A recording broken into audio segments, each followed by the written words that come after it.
Question for all the AK fans out there. Are you an AK purist? Do you prefer wood furniture and folding stocks? Or are you more of a modern AK aficionado with rail options and different stock options? Let us know in the comments section below.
What's up, Airsofters? Rough, reliable, and recognizable the world over, the AK platform is a beautiful option for Airsofters looking to break away from the typical and, quite honestly, played out M4. With their robust architecture and surprising amount of features, these all-new electronic blowback AKs from LCT are definitely worth a look, especially if you like realism. As of the making of this video, the AK has been in production in its many different forms for over 70 years and has seen use in just about every conflict worldwide since its inception.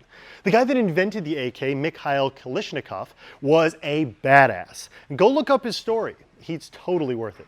Because of their relatively simple and cost-effective manufacturing, AK-style rifles are known for being incredibly reliable under harsh conditions, and have simple, easy-to-learn controls that anyone can quickly understand. And because of its popularity, the AK is a common sight in movies, video games, and on the airsoft field. Chances are, if you've played airsoft, someone has shot you with an AK. LCT, the maker of these AKs, has become well known in the airsoft industry for making AKs that are not only great performers, but really go the distance to be as realistic as possible. They use lots of steel parts and are so well put together that they just feel solid. And that's what really sets these apart from the pack. For this video, we've selected a couple models to give you an idea of the wide range of options you have when choosing your next AK from LCT, because there are a lot of options. We're going to take a look at how the LCT AK EBB series ships to you in the box. You'll notice that despite being a pretty standard cardboard box, they've got this awesome green coloring on the outside so you know it's from LCT. Opening the top cover, which doesn't fully remove from the box, we get a view of both the LCT LCK included manual, as well as some high density foam, which has a spacer built into it to keep the AK in place during shipping. Underneath which you'll see the molded plastic carrying portion of the box. Inside you've got your AK cradled beautifully, as well as the included mid-cap magazine. This one has the shinier texture of the newer AK design, and an LCT tag. The mock bolt on these LCT AKs includes a full-length piston, which goes all the way through the full-length gas tube to the fake gas block. While necessary for the reciprocating action of the fake piston, the gas tube in the upper handguard does significantly limit the battery storage in front-wired models. There is a piece of high-strength polymer underneath the rear sight, which keeps the mock bolt pressed down against the top of the gearbox during operation. This can fall free when removing the bolt to change your battery. This is something to be aware of if you plan to skirmish this rifle. The hop-up, inner barrel, and bucking are all standard for an AEG AK. The internals on these LCT AKs are designed around their EBB system. Because of that, there's a few important changes to note. In the gearbox, they actually use gears with a ratio of 32:1. This is likely done to ensure reliable operation of the blowback mechanism, which we'll get into in a moment. The gearbox has room for standard version 3 upgrades, so something like a Gate Titan will fit just fine. The polymer cylinder head has a nice large rubber pad for good air seal, and the polymer nozzle has an O-ring on the inside. The piston has a ported, metal head and a half rack of metal teeth with the second tooth removed. These teeth are part of the piston itself, as the whole thing is made of metal.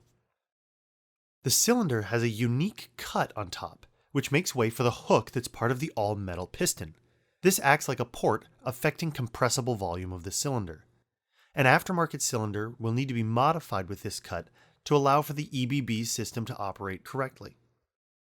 This hook on the top of the all-metal proprietary piston is what grabs the mock bolt, working against both the spring inside the gearbox and the recoil spring in the mock bolt. The gearbox does include a quick change spring guide with a bearing, and there's a bearing inside the piston as well, reducing spring binding. Speaking of springs, we did note that these AKs use a very short, very stiff spring inside. This is likely to help reduce wear on gear and piston teeth. The gearbox has 6mm bushings and has been reinforced where both the recoil spring locks in and around the cylinder, preferring to add material to the corners of the window instead of radius cuts. Reinforcement plates have also been added to the inside of the steel receiver for increased strength in the body. For the outdoor portion, we've chosen the LCT LCK12, which is based on the real AK-12, which happens to be the most modern rendition of the AK series, and it's the platform that's been most recently adopted by the militaries that use the AK platform. This one features, like many other LCT platforms, a really robust, well-built stamped steel receiver, which lends itself to a really durable construction. This one also features a bunch of other steel parts that give it a really nice heft, sturdy build quality, and some really nice features for the user, like the top rail and the buffer tube style stock. This AK-12 has some really nice features that really sets it above a standard AK platform. Some of the features that make this one really usable for the airsoft community is a pinned dust cover as opposed to a loose fitting or rotating version.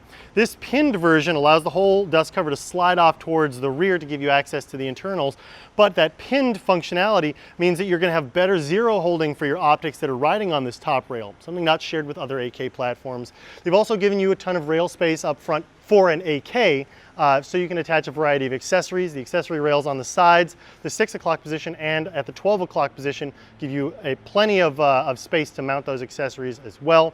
You'll also notice a slight difference from the standard position of the rear leaf sight. This one has been moved backward, giving you plenty of space to mount an optic where you'd traditionally mount an optic on other platforms, and gives you a little bit better accuracy by my opinion, but we'll test that in a little bit.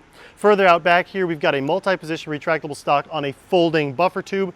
This design allows the buffer tube to fold towards the left-hand side of the AK, and because it's a standard buffer tube, you can always swap out this M4 style stock to something more to your liking. Something I like about the LCK-12 is the fact that unlike other AK platforms that have the battery compartment up top, they've moved the wiring down to the buffer tube to give you a much wider range of battery compatibility.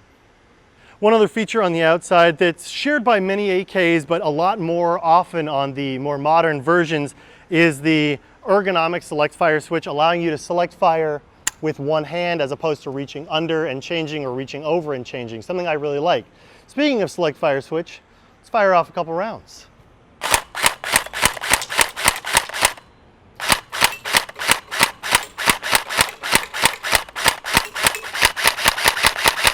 Since we're shooting, I thought we'd talk a little bit about ergonomics. It's a pretty standard mag release for an AK. I think it probably could have been extended a little bit farther, but it's easy to release and also easy to reinsert a magazine. One note about magazine fitment: if you're using a different variety of magazines, especially ones not from LCT, AK platforms in airsoft vary pretty widely in terms of their magazine fitment.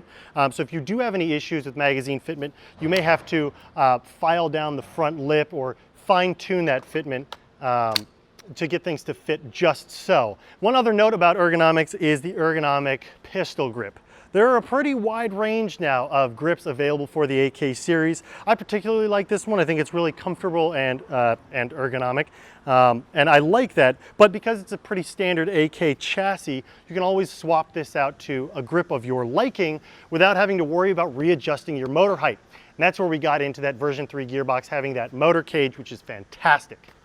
One thing you may notice when firing this is that unlike some other AK platforms, this actually features a peep sight on the rear sight, which is something you don't always see on AKs. And I particularly like this, especially on the raised rail of the AK platform.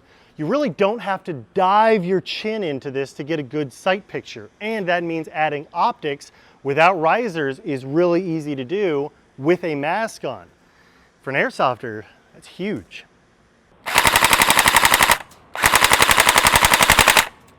You know, something about the electronic blowback is really rewarding when firing this.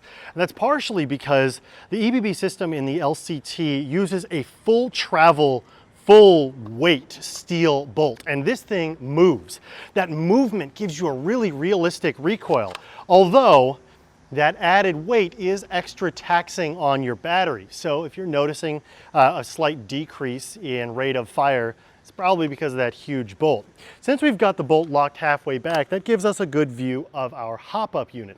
It's a traditional sliding hop-up unit for AKs, and if you're wearing gloves, you may find it a little bit difficult to adjust. So my advice would be to make that adjustment with gloves off.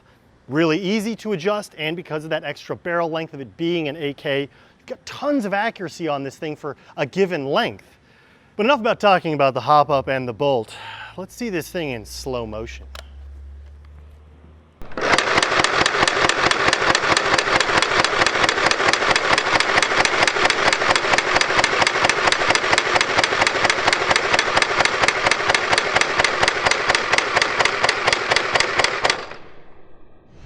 We wanted to show you another option in the lineup of EBB AKs from LCT. This one is the RPK classic design. This has a polymer front handguard, stamped steel and riveted receiver, as well as a folding stock. This one happens to be a fixed position. Pretty classic AK pistol grip, as well as having the battery wired to the handguard itself and an included bipod.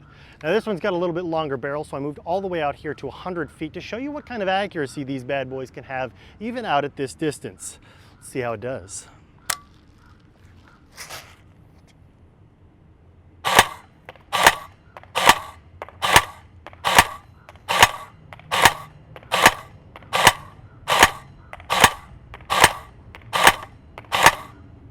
Now interestingly, you can see that all my shots are still on a body-sized target with no barrel cleaning, minimal hop-up adjustment, 2 5s on a reasonably windy day, and no optic. I still have a ton of accuracy on a body-sized target. But you don't really care about accuracy on a body-sized target on semi-auto.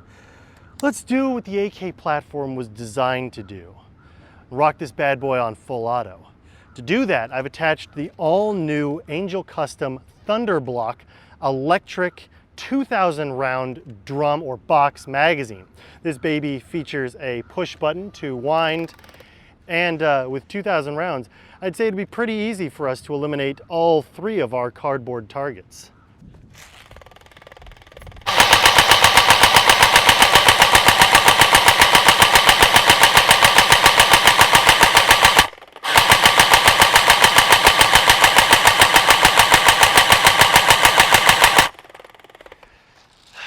Now let's be realistic. I have no idea how accurate that's going to be.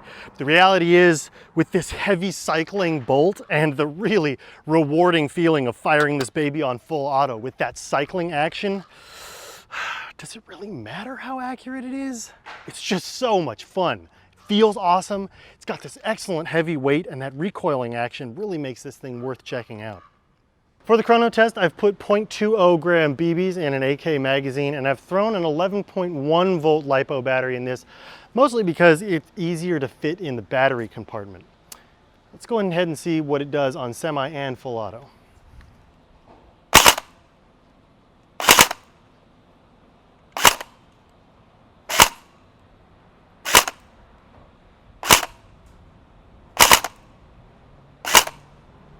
So just about 380 FPS on semi-auto. Let's put this thing on full auto and see our rounds per second.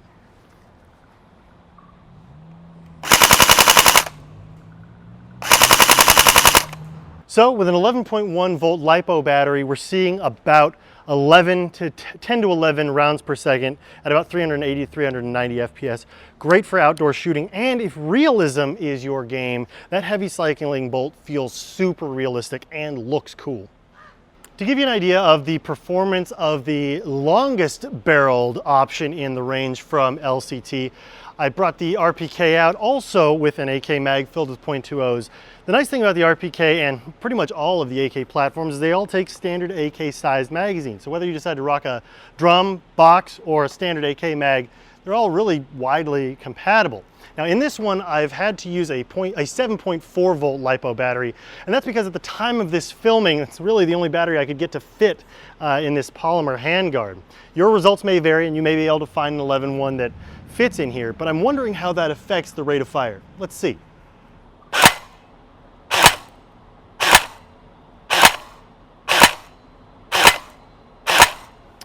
One thing to note is, despite the longer barrel length and ultimately better accuracy at long distances, you haven't horribly increased or changed the FPS at all. So still within most outdoor field requirements, but you're getting that extra accuracy out of the barrel. Let's see how this thing does on full auto.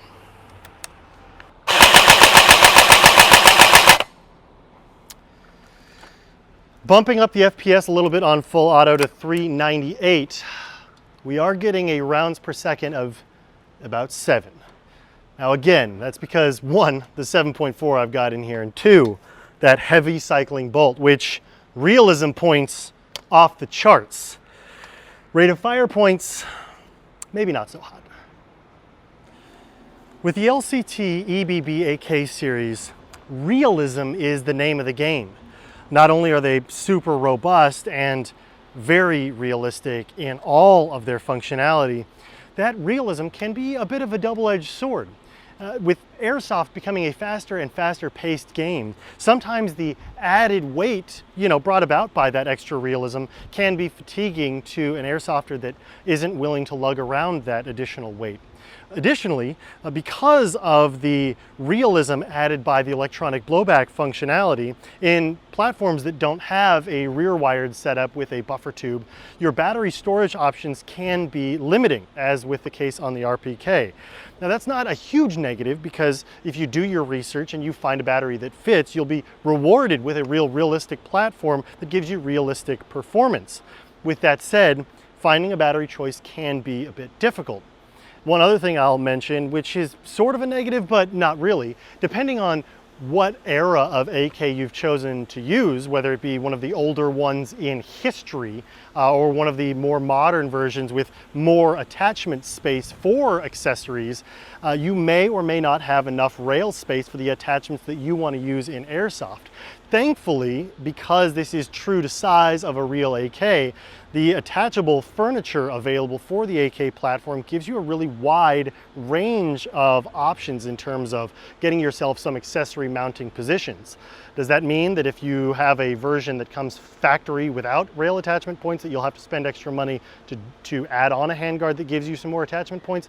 Yes, but if you're looking for ultimate realism, does that really matter if you already know going into it that your AK system doesn't have space for an optic and a flashlight and a PEC box and all that other accoutrement that you may not need on the Airsoft field? Just something to think about. With their robust build quality, solid construction, and huge range of available options, attachments, and styles, the LCT AK series of AEGs gives you a huge set of options when choosing your next AK. Make sure you check out all the available versions on our website right here at Evike.com. Thanks for tuning into our YouTube channel. If you haven't subscribed yet, hit that subscribe button and click the bell icon to be notified when we release our latest videos like these and other comedic shorts like our Top 10 series. Also, follow us on Facebook and Instagram, where we regularly upload awesome content, photos, and host contests for you guys, our Airsoft fans. See you guys later.